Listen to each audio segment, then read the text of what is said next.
buenas tardes. Bienvenidos a esta última mesa redonda de la cuarta edición del Alma de Nuestra Tierra. Es una iniciativa organizada por la Gaceta de Salamanca, por la Junta de Castilla y León y que cuenta con el patrocinio del Ayuntamiento de Salamanca a través de la Fundación Salamanca Ciudad y Saberes, la Universidad de Salamanca, Ayuntamiento de Ciudad Rodrigo y Unicaja. Esta es la quinta mesa redonda. Ya con esto terminamos el viaje.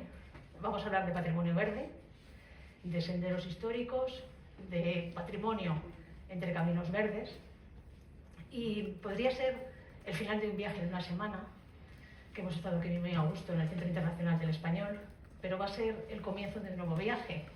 Por eso quiero la participación vuestra, esa colaboración, para que podáis indicarnos a qué nuevos viajes podemos ir, qué nuevos viajes podemos emprender.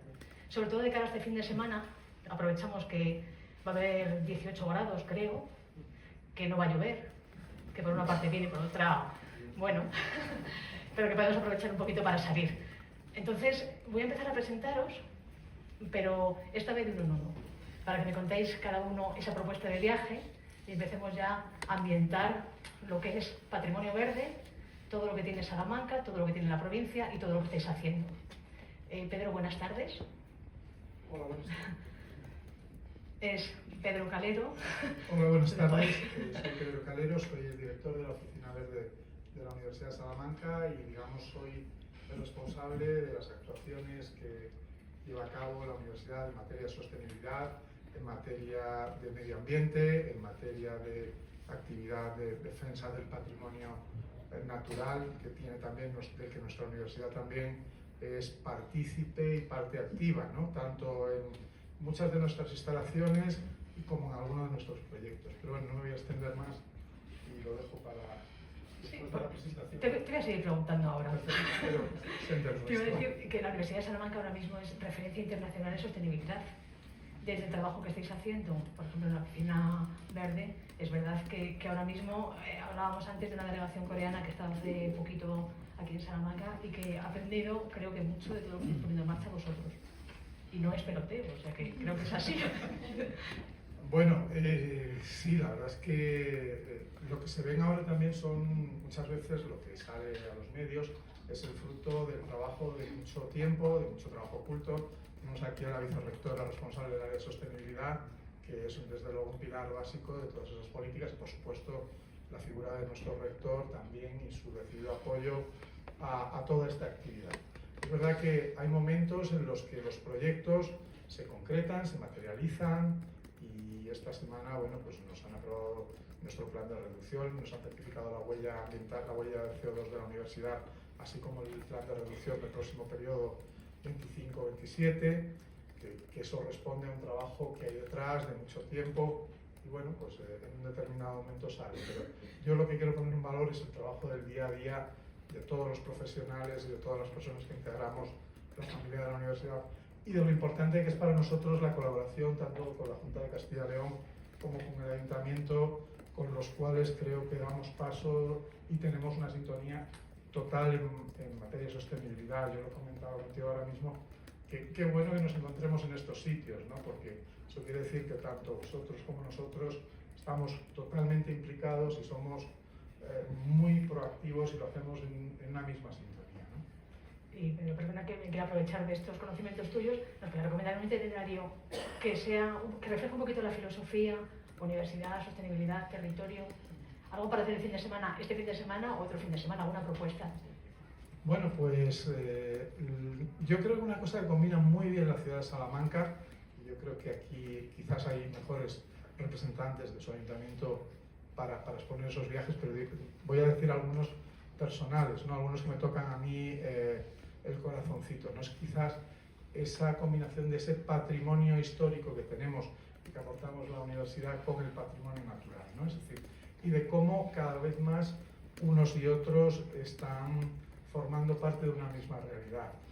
Es verdad que tenemos unas piedras que hablamos muchas veces de lo que nos enorgullece la piedra de Villa Mayor, pasear por esa fachada de la universidad, por ese patio de escuelas menores, por esta magnífica plaza mayor, catedral, y cómo cada vez la presencia de la naturaleza no es un elemento testimonial, sino es parte viva, activa y completamente integrada de ese paisaje, y cómo tenemos que hacer ese paisaje parte nuestra. Entonces, en ese sentido, a mí me encanta, por ejemplo, una propuesta que yo haría, porque también me encantan los paisajes no solo verdes, sino los azules, todo lo que es la ribera del río, ¿no? Es decir, toda la zona del Puente Romano, con nuestro patrimonio, nuestra catedral al fondo, la Casa Lis. Yo creo que es una combinación con el río al fondo, es decir, ese río que cada vez lo estamos haciendo más vivible, cada vez es un río más vivo, no es nuestro depósito, no es nuestro vertedero, ¿no? Es parte de nuestra sangre que circula por la ciudad de Salamanca, y yo me quedaría o invitaría a todo el mundo a disfrutar de esa puesta de sol, esa Casa Lis encendida con esas vidrieras, con esa catedral al fondo. Me parece que es, con el río detrás, con todo lo que implica la naturaleza del río, es mi propuesta. María José, buenas tardes. ¿Lo tenemos ahora? Sí. Perfecto. Soy María José Coca, la concejala delegada del área del medio ambiente del Ayuntamiento de Salamanca. Y bueno, como bien ha explicado Pedro, uno de los principales senderos por los que apostó el Ayuntamiento de Salamanca desde su aprobación en el 2020 del Plan Especial de Infraestructura Verde y Biodiversidad, el PEPIB, uno de los grandes proyectos es este sendero, este corredor verde en torno al río Tormes. Son 13 kilómetros de ribera con sendas peatonales y ciclistas. Y efectivamente, si no conocen este sendero, les invitamos a que se acerquen hasta esta zona del río, que aparte de ser un paseo muy agradable, bueno, pues podemos encontrar elementos como son la lonja de los huertos urbanos o el Parque Botánico de Huerto Atea, un parque también, yo creo que un gran desconocido de la ciudad de Salamanca y que merece la pena una visita. Dentro del propio parque también hay un aula de las energías. Y dentro de estos corredores tenemos unos paseos naturales en los que además podemos redescubrir elementos históricos que existían en la ciudad de Salamanca, como puede ser la noria de sangre o la fábrica de harinas, entre otros elementos que se pueden encontrar a lo largo de estos paseos. Ese es uno de los grandes proyectos de los corredores verdes que se crearon bajo el paraguas de la Estrategia de Desarrollo Urbano Sostenible, la EDUSI Tormes Plus. Y este corredor, junto al corredor del proyecto Light Vía de la Plata, es el otro gran corredor que se creó, como bien ha explicado Pedro, integrando esa infraestructura verde dentro del patrimonio monumental de la ciudad de Salamanca. De hecho, con ese proyecto, Salamanca es ciudad referente y pionera en Europa en ser primera ciudad patrimonio de la humanidad en integrar esa infraestructura verde dentro del patrimonio monumental. De tal manera que hicimos casar el verde de la naturaleza con el dorado de la piedra de Villamayor. Y esos son los dos principales proyectos que se crearon entre el 2021 y 2024 con la EDUSI Tormes Plus. Posteriormente estamos trabajando ahora en un proyecto, el proyecto Raíles Verdes, que va a ser otro gran corredor verde para toda la ciudadanía, y consiste principalmente en la transformación del trazado de la vía férrea, de la antigua vía férrea, en ese corredor. Ese corredor, que las principales actuaciones que se van a hacer en torno a ese corredor son de renaturalización. Se va a recuperar el volcán de Garrido, se recuperarán los márgenes fluviales del río Tormes, se van a crear bosques urbanos en solares degradados, aquellos solares cercanos a la fábrica de fertilizantes Mirat. Se van a renaturalizar calles como la calle de la Marina y la calle Jardines, uno sobre la vía y otro bajo la vía del tren. Y se van a crear también huertos sociales y educativos que tanta aceptación han tenido en la lonja de los huertos urbanos. Es verdad que tuvieron muchísima aceptación y vamos a seguir incrementando el número de huertos. El Ayuntamiento tiene un firme compromiso municipal con la creación de estos corredores verdes, más que nada porque también está demostrado que los corredores verdes son corredores de vida, benefician no solo el bienestar físico y emocional de las personas, sino que además fomentan hábitos saludables, como practicar el deporte al aire libre, reducen el estrés, y entonces desde el Ayuntamiento de Salamanca creemos firmemente que esto es una apuesta por la que tenemos que seguir trabajando. Para este fin de semana, ¿qué recomendarías? Pues ¿Cuál es tu favorito? Porque si el río Tormes como... Yo es cierto que frecuento mucho el de la ribera del río Tormes, porque es una zona, es verdad que para hacer deporte es muy agradable. y en torno al río, y más si hace buen tiempo y acompaña, me parece un paseo muy bonito. Y ahora precisamente con todo lo que ha llovido y tal cual está la primavera aquí en Salamanca, están los caminos espectaculares, o sea que yo lo recomiendo. Estupendo. Muchas gracias. Sí, 2 votos. Juan Carlos, buenas tardes. Buenas tardes, ¿me escucha? Sí. Bueno, yo soy Juan Carlos Velasco, soy el jefe de la unidad del área de medio natural, que un poco para explicar lo que es un poco quien coordina los asuntos relacionados con la caza, la pesca, los espacios naturales y las especies protegidas. Y las especies protegidas en Salamanca, ¿no? Y soy también director del Parque Natural de las Batuecas y lógicamente voy a barrer para casa. Voy a recomendar, voy a intentar recomendarle algún sendero, alguna ruta en el Parque Natural de las Batuecas, de los más de 200 kilómetros de senderos que están señalizados por el Parque Natural. Pues yo les recomendaría, por ejemplo, seguro que les gustará a todos si no lo conocen, la senda accesible de las Batuecas, del Valle de las Batuecas, o cualquiera de los senderos que conectan los 6 conjuntos histórico-artísticos que hay en el centro de la Sierra de Francia. En menos de 30.000 hectáreas hay 6 conjuntos histórico-artísticos, de los 16 que hay en la provincia, y no sé si esta concentración se produce en otro sitio de la península ibérica. Pero, dado que el título de la mesa redonda es Sendas con Historia, yo les voy a proponer el sendero con más historia que hay en Salamanca. Es la ruta de las huellas fósiles de Montsagro. Tiene 4,5 millones de años. Y también aúna el patrimonio natural de los fósiles, de las huellas fósiles que han dejado, con las casas, porque los fósiles están en unas cuartitas que la población de ese pueblo ha utilizado en muchas fachadas de piedra. Entonces es un recorrido sencillo, original, fácil, divertido incluso, y tiene luego pues una serie de extras para un fin de semana. Tiene también el centro de interpretación de los mares antiguos, que completa, o que si le piden que le hagan un itinerario guiado, pues se lo harán con mucho gusto. Y luego pues el pueblo tiene, pues para refrescarse, el Charco de los Mozos, que tiene también merendero, tiene un jardín botánico, un museo etnográfico. No es que sea yo de Montsagro, pero para el día siguiente pues sí que además esa senda o ese pueblo conecta con la Peña de Francia a través del GR14, que es un sendero de gran recorrido, unos 12,5 kilómetros. Es mejor hacerla de la Peña hacia Montsagro, que es bajando, que no subiendo, pero bueno, hay gente que le gusta andar mucho y puede hacerlo, ir y volver en el día, mientras la familia, los abuelos, los niños, pues hacen esos otros senderos. Queda claro, fin de semana en Montsagro. Raúl, yo no sé cuánto está pisado, ¿eh? Yo creo que ibas a decir. Bueno, sin problema. Alguno seguro. Bueno, me llamo Raúl de Tapia, soy el director de la Fundación Tormes Espinosa Barro.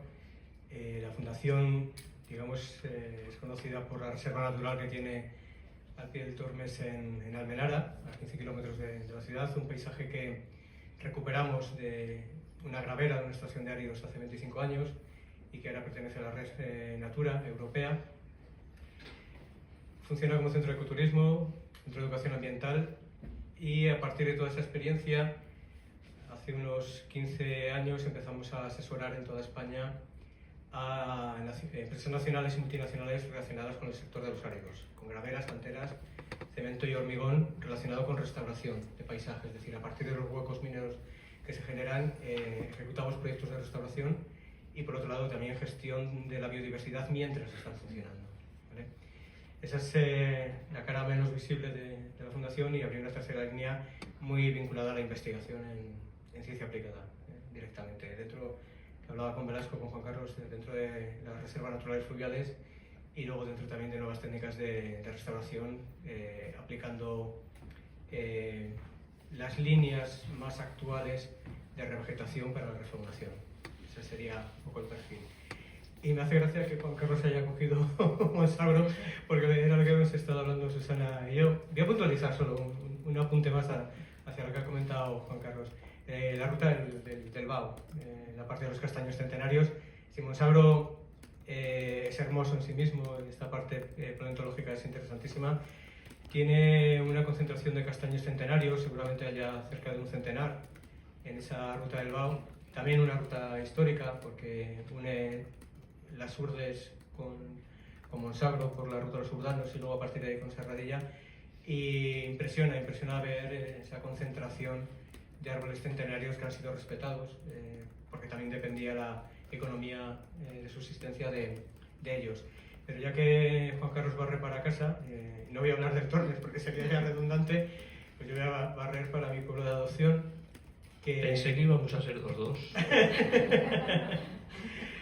Podríamos hablar de los arrieros, evidentemente, ¿no? Que a la gente le emociona ver esos paisajes, como decía don Miguel de Unamuno, esos desfalladeros, impresionan tanto.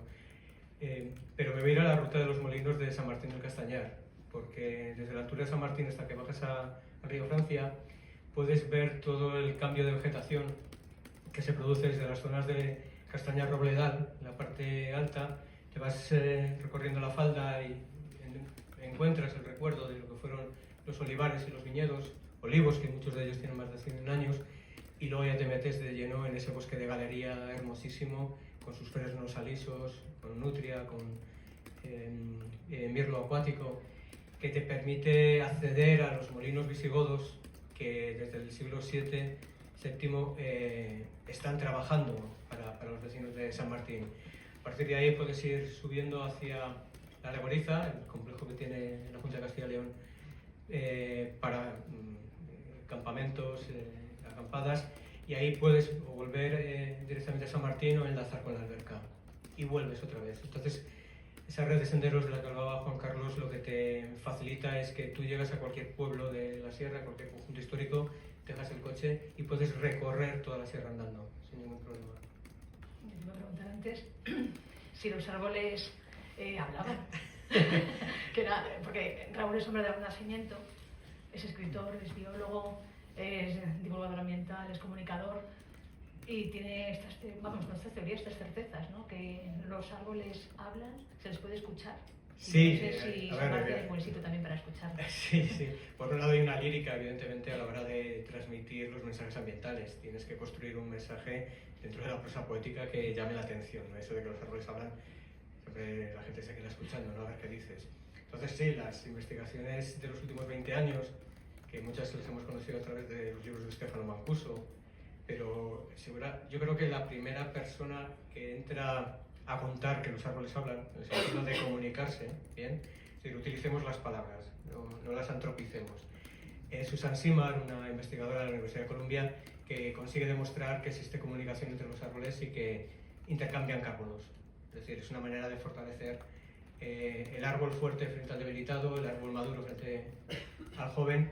Incluso se produce intercambio de carbonos interespecies, es decir, los abetos de Douglas lo intercambian con los propios abedules de aquella zona, ¿no? Entonces esa es una realidad de investigación, pero claro, luego lees a Benedetti y Mario Benedetti con ese poema que dice ¿acaso serán los árboles solidarios entre ellos, ¿no? Empieza a recitar los árboles de Sudamérica con los árboles europeos y entra la hermosísima lírica, que al final lo que te viene a contar es que la ciencia es poesía demostrada. Por más que podamos hablar de la física del color en el arco iris, me quedo con la interpretación de Goethe de la teoría del color bajo la hermosura de la poesía. Y un lugar donde puedes irte a escuchar, entre comillas, ¿no? Al final te escuchas a ti mismo. Pero para mí el árbol más hermoso que he visto, y he recorrido, bueno, digo, un poco del mundo, no solo de España, sino fuera, es el alcornoque de Valdelosa, el alcornoque de los Carretos. Un alcornoque descomunal de más de 600 años, con una arquitectura hermosísima, que justo ahí es donde se nos ocurrió el concepto de catedrales vivas. Es una auténtica catedral viva. Bueno, muchas gracias a los cuatro por este viaje que acabamos de iniciar. Ahora sí que vamos a empezar la mesa redonda. Realmente, yo voy a plantear unas cuestiones y ya habláis los cuatro, como queráis. Lo primero que quiero plantear es si después de la pandemia existe una fiebre por la naturaleza, un gusto por estar en el campo, si ha aumentado el número de personas que vinculan naturaleza con salud. No sé si lo veis así o no. Yo sí lo he notado porque en el servicio territorial el número de entradas, de solicitudes de marchas, de actividades deportivas al aire libre, se han desmadrado un poco desde el 2020. No sabemos si es por la pandemia, pero sí claramente la gente sale mucho más, o lo solicita más, o no lo sé, pero sí que yo sí, al menos sí que lo hemos notado en el trabajo. Sí, yo quiero decir, voy a poner un símil con esta ciudad de la naturaleza, ¿no? ¿Cuántas veces pasamos por la Plaza Mayor y no nos damos cuenta del gran monumento y la gran belleza que tiene nuestra Plaza Mayor u otros monumentos de la ciudad, ¿no? Yo creo que la pandemia lo que ha puesto de manifiesto es que nosotros somos también parte de la naturaleza, somos parte integrante, tenemos que estar dentro de ella, respetándola, pero viviéndola. Y eso sí que nos lo quitó la pandemia, entonces a veces tienes que, creo decir, cuando estás en la oscuridad y vuelves a ver es cuando aprecias posiblemente en mayor medida la belleza de los colores, ¿no? Pues algo así yo creo que ha pasado, es decir, no creo que sea una moda, creo que nos hemos dado cuenta de que somos parte de esa naturaleza y que cuando nos la han quitado es cuando nos hemos notado que teníamos un déficit, que nos faltaba algo casi tan necesario como el aire. Por haberlo tenido de forma habitual, pues no le dábamos quizás el justo y el propio valor que realmente tienen las cosas. Yo también creo que es cierto que con la pandemia lo que sí buscábamos eran espacios más abiertos, más naturalizados, y afortunadamente en Salamanca ya habíamos empezado a crear esos espacios, se habían empezado a reformar parques y plazas, se habían empezado a naturalizar esos espacios y afortunadamente en pandemia pudimos descubrir sitios que a lo mejor antes no habíamos conocido. Entonces la pandemia sí fue el detonante quizás para empezar a conocer esos espacios que sí existían, que se han mejorado y han ido creciendo y se ha trabajado más sobre ellos porque hay demanda, pero efectivamente la pandemia yo creo que fue el detonante para que empezáramos a descubrirlos. Yo tengo mi visión también, ¿no? Sobre todo en el tiempo post-pandemia, cuando podíamos empezar a salir y podíamos empezar a recorrer el término municipal, había gente en todos los caminos, los más transitados, los menos transitados, es decir, hubo ahí una necesidad de campo absoluta que también estaba asociada al hecho de que no pudieras ir a otro sitio. Es decir, no había centros comerciales, no había cine, no había espacios museísticos abiertos, con lo cual la gente, perdóname la expresión, se echó al monte. Es decir, vamos a recorrerlo. También lo que dice María José, ¿no? Que eran los espacios con mayor salud. Al estar a cielo abierto tenías menos miedo a un posible contagio y eran zonas de contacto social. Yo recuerdo el primer día que recorrimos la isla del Soto, cuando pudimos salir, yo conté 1.500 personas a la vez en la isla del Soto, o sea, porque era biológicamente necesario para la gente. ¿Qué es lo que ha ocurrido después? Que se ha ido diluyendo. Es decir, ha quedado una alícuota de todo aquello, es decir, a lo mejor hay un 30% de gente que sigue con ese hábito que adquirió en la pandemia, pero hay otra gente que no lo mantuvo. Entonces, sí, ha habido una continuidad, pero quizás no tan marcada como lo que a veces podemos pensar. Darle también esa visibilidad a los paisanos. Y yo creo que esto pasa por fortalecer el concepto de guía de naturaleza, fortalecer esa profesionalización que dé a entender lo afortunados que somos de poder patear por un robledal, caminar por una dehesa. Es un auténtico privilegio a día de hoy el tener una heterogeneidad paisajística como la que tiene Salamanca. Pero creo que debemos, incido en este hecho, enseñar a leer. Enseñar a leer para enseñar a entender. Y a partir de ese entendimiento seguramente sea más fácil la conservación. Os tengo que dar las gracias porque habéis conseguido que esta mesa redonda no sea un viaje futuro, sino muchos viajes futuros. Y también os tengo que pedir, para finalizar, que por favor nos deis una recomendación de cómo disfrutar de cada viaje, en qué tenemos que fijarnos, cómo tenemos que disfrutar de la naturaleza a tope en ese recorrido que hagamos.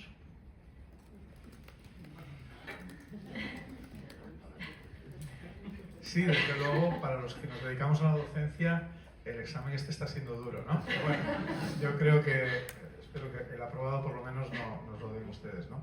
Pues una de las cosas yo creo que necesitamos es dejarnos la prisa y el estrés y poder valorar lo que decía antes Raúl, ¿no? Escuchar al paisaje, no solo los árboles, los ríos, yo creo que también hablan. Hay muchos paisajes que hablan, y también escucharnos a nosotros mismos, ¿no? Eso yo creo que de los espacios, si algo, y lo dice alguien que antes que las rodillas me respetaban un poco más, salía muchísimo más a andar por paisajes naturales de todo tipo y quizás un poco menos, pero sí que te ayuda mucho más a viajar también dentro de ti mismo, ¿no? Y eso es muy importante, y a veces quizás todo de fuera nos abruma, y cuando hacemos esa introspección, pues yo creo que el entorno, la naturaleza, los paisajes vivos nos ayudan a entendernos como un elemento más de esa naturaleza, ¿no? No como el centro de ella, sino solo como una parte más. Un poco más puedo añadir, porque yo creo que Pedro lo ha resumido muy bien, pero es cierto que, como ya he dicho, los corredores o los vías verdes o senderos, o como queramos denominarlo, son corredores de vida, y en definitiva lo que tenemos que hacer es disfrutar de estos senderos y simplemente pasearlos, y como decíamos al principio, bueno, reporta un beneficio y un bienestar físico y emocional, y es lo que pretendemos con estos caminos para poder disfrutarlos, que supongan un beneficio para nuestra salud y poco más. Bueno, yo recomendaría compañía poca y buena, unos prismáticos, un poco de pan, algo de comer y de beber, una bolsa para traerte los restos y poco más. Bien, muy oportuno, Juan Carlos. Yo voy a recomendar lo que le recomiendo a los alumnos de la Universidad de la Experiencia. Llevo muchos años trabajando con la Ponti y también con la USAL, y les recomiendo el cerrar los ojos en los entornos. Es decir, quedarse en un espacio parado 5 minutos y escuchar. Porque ahí es cuando te vas a dar cuenta de esa sonata de bosque, esa musicalidad que tiene el paisaje, y vas a conocer una profundidad del lugar al que no asistes habitualmente. Es decir, la diversidad de aves que tenemos es altísima, la diversidad de cantos que tenemos es altísima, y lo que suele ocurrir cuando la gente sale de la ciudad y va a un entorno natural, lo primero que hacen es qué tranquilidad, ¿no? Respirar, echarlo y tal. Entonces se dan cuenta de, ¡oh, qué silencio! No, lo que percibimos es la ausencia de ruido. Entonces la naturaleza nunca está en silencio, la naturaleza siempre está sonando, ¿no? Entonces esa sonoridad de la naturaleza la tenemos que percibir con los ojos cerrados. Entonces, porque paremos a mitad de una ruta cuando veamos que puede ser un entorno adecuado y cerremos los ojos y escuchemos 5 minutos. El paseo por el Tormes, en el entorno de Puente Romano, o si nos vamos un poco hacia extremos, también permite escuchar esa sonata, ¿no? Entonces, con estos grandes alumnos que son la gente de la Universidad de la Experiencia, cada vez que les pongo esos deberes y vuelven, dicen, ni nos imaginábamos que podíamos asistir a un concierto así de manera constante. Entonces, asistan a ese concierto, que además es free, ¿vale? Yo lógicamente recomendación no hago, yo hago una propuesta, por favor un aplauso para ellos.